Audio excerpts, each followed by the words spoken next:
நம்ம எல்லாம் என்பதாக எனது ஹபீப் முஹம்மது ரசூலுல்லாஹி ஸல்லல்லாஹு அலைஹி வஸல்லம் அவர்களின் அருள் நிறைந்த உம்மத்தினர் எல்லாம் நல்லா ஆக்கி அருள் கொண்டிருக்கிறார். அல்ஹம்துலில்லாஹ். புனிதமிகு ஆஷூராவுடைய நாள் வந்து கொண்டிருக்கிறது.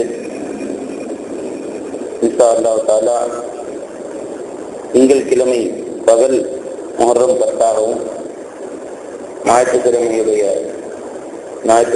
இரவு திங்கள், அந்த இரவு ஆஷூராவுடைய இரவு, ஞாயிறு முடிந்து வரக்கூடிய இரவு. இன்ஷா அல்லாஹ் நாம் 9, 10 நோன்பு வைக்கும்படி அல்லது 10, 11 நோன்பு வைக்கும்படி பெருமானார் ஸல்லல்லாஹு அலைஹி வஸல்லம் அவர்களை காட்டிய வழிமுறையின்படி நம்முடைய மதரசாவிலும் நோன்பு வைக்கிறோம். எல்லோரும் நோன்பு வைப்பார்கள் இன்ஷா அல்லாஹ் தஆலா. 9, 10 அன்று அல்லாஹ் நமக்கும் நோன்பு வைக்க தௌஃபீக் செய்வானாக. இந்த ஆஷூராவுடைய நினைவுகளை பெருமானார் ஸல்லல்லாஹு அலைஹி வஸல்லம் அவர்கள் நமக்கு சொல்லி காட்டுகிறார்கள். ஹஜ்ரத் அவர்கள் மிக அழகான முறையில் நமக்கு சுருக்கமான நேரத்தில் தெளிவாக சொல்லி காட்டினார்கள்.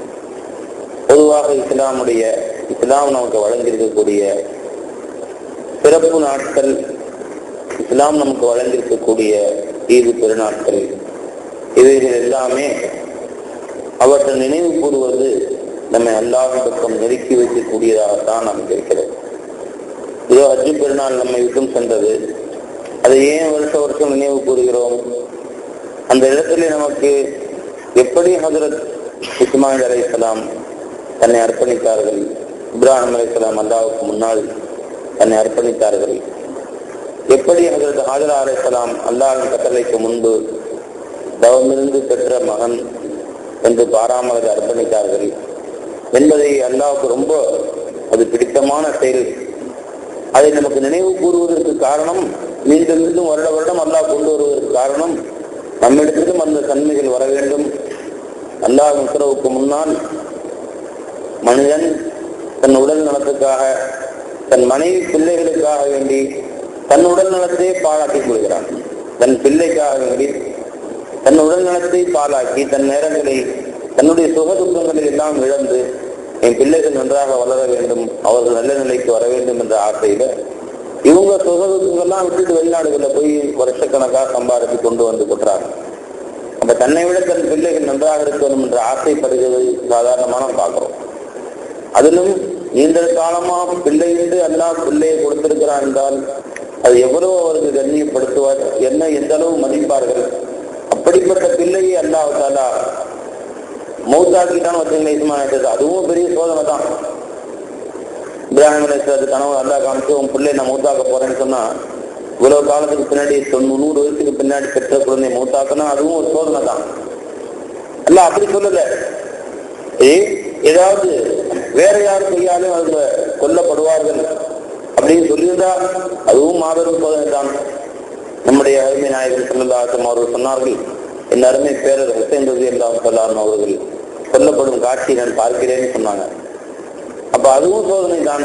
அல்லாஹ் எப்படி சகித்துக் கொள்கிறார் பார்ப்பாரு. இத்தனையும் தாண்டி அல்லாஹ் தஆலா அவர்கள் உன் பெற்ற பிள்ளை இறக்கப் போகிறார்கள் உன் கையால், நீங்க தான் அவங்கள கருத்தா இருக்கணும்னு சொன்னா எப்படி இருக்கும்?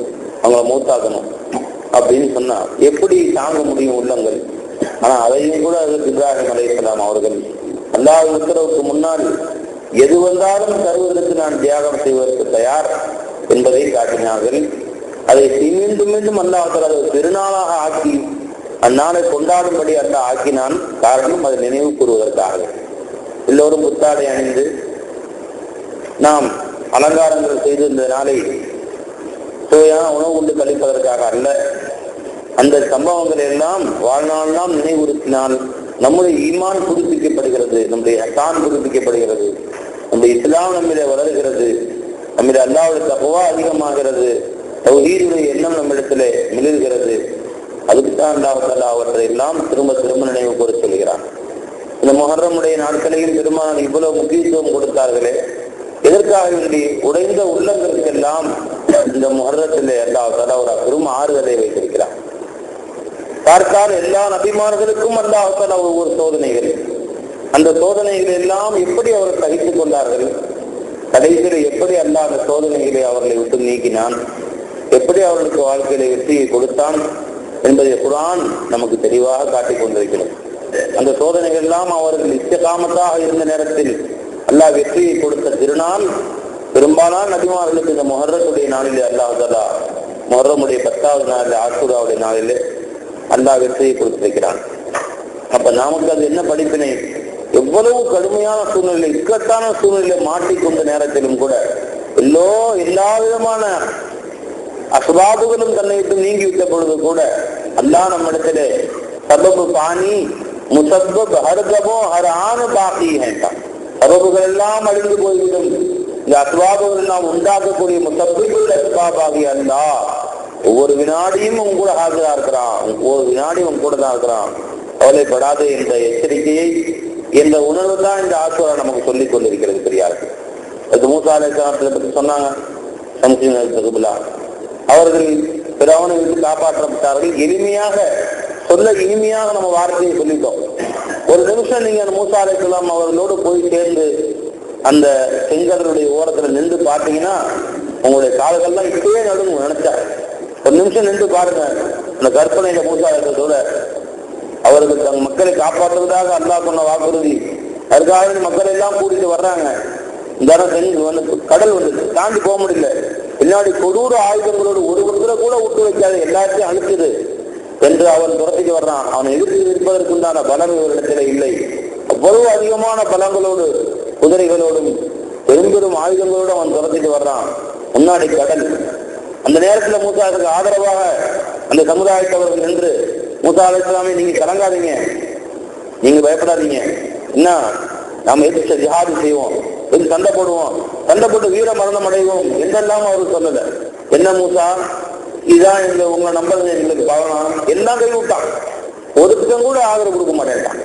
எங்களை கொண்டு வந்து நடு சந்தியில் நிக்க வச்சு பேசாம அங்க பிறவன்ட்டு அடி வாங்கி உத வாங்கி நிம்மதியா வாங்கிட்டு இருந்தோம். சோத்துல இருந்து அவன் அடிமையா வேலை செஞ்சுட்டு இருந்தாலும் நீங்க இந்த மாதிரி கொண்டு வந்து ஒரு கடல்ல மூழ்கி சாவணும், அதை அவன் கையா நசிங்கி சாவணும், உங்களை எல்லாம் நபியா ஏற்றுக்காம பாருங்க என்று அவன் நபியை திட்ட ஆரம்பிச்சான்.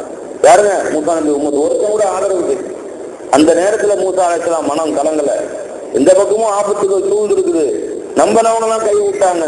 அப்ப கூட அவங்க இன்னும் ரப்பி என்னதிலே என் ரப்பு இருக்கிறான், அவன் எனக்கு வழிகாட்டுவான்னு சொன்னாங்க பாருங்க. அதுதான் அல்லாஹ் தஆலா குறிச்சு போச்சு இந்த இடத்துல. இன்னும் ரப்பி என் ரப்பு என் கூட இருக்கிறான், சையதி அவன் எனக்கு இதாய் செய்வான். எனக்கு வழி தெரியல, என்ன வழி, தப்பிக்க வழி என்ன என்று எனக்கு தெரியல. அல்லாஹ் நினைச்சா அவன் எனக்கு வழிகாட்டுவான். இன்னும் ரப்பி சையதி, அந்த ரப்பு என்னை விட்டு தூரமா இல்லை, அரசுல உட்காந்து வேடிக்கை பார்க்கல, அவன் என் கூட ஐநா இருக்கிறான். ரப்பு மையத்துல, அந்த மையத்துல இதுவாக கூட கொண்டு வந்தாங்க. அவன் எனக்கு வழிகாட்டுவான், தப்பிக்க வழியா இல்ல, அவன் நினைச்சா எப்படி வழிகாட்டுவான்னு சொன்னாங்க ஒரு வார்த்தை. உடனே அல்லாஹ் சொல்றான், நபியா அடிங்க, கடலை எடுத்தாங்க. அடிச்சாங்க. என்ன கேள்வி, ஏன் அடிக்க சொல்றேன்னு கேட்கல. நீ மூசாவுடைய உம்மத்துக்குள்ள பார்க்க மாட்டு வாழ எடுத்து அடிக்கணும்னு ஏன் அடிக்க சொல்றாங்க ரப்பு, என்ன அவசியம் வந்துச்சான், என்ன விளையாடுறீங்களா அப்படிலாம் கேள்வி கேட்டான். நபியா அடிங்கன்னா ஒரே அடித்தான். அல்லாஹ் எந்த அளவு உத்தரவு கொடுத்தா நபியுடைய அந்த இஸ்திகாமத்துக்கு அல்லாஹ் தஆலா அந்த கடல் காய்ந்து போய் இதுக்கு முன்பின் தண்ணீரே ஓடாத அளவுக்கு ஆயிடுச்சு. கடந்து போயிட்டாங்க. சேகநாயகம் சர்க்கார் பையனாயகம் சொன்னாங்க, அந்த ஆயத்தை கவனிச்சியாமா, நபி கடந்து போயிட்டாங்க. போன பின்னாடி அல்லாஹ் தஆலா நபியை பத்தி சொல்றான், பத்துருக்கில் பஹர ரஹுவா, நபியை அந்த கடலை கொஞ்சம் அப்படி இருக்க சொல்லுங்க, இன்னும் இவங்கெல்லாம் உள்ள வந்து அழிக்க வேண்டிய வேலை பாக்கி இருக்கு, அதனால நீங்க பாட்டு கடலை மூடிட்டு போறாங்க, கொஞ்சம் கடலை அப்படி இருக்க சொல்லுங்க நபியை அப்படின்னு சொல்லலாம் நபியை பார்த்து.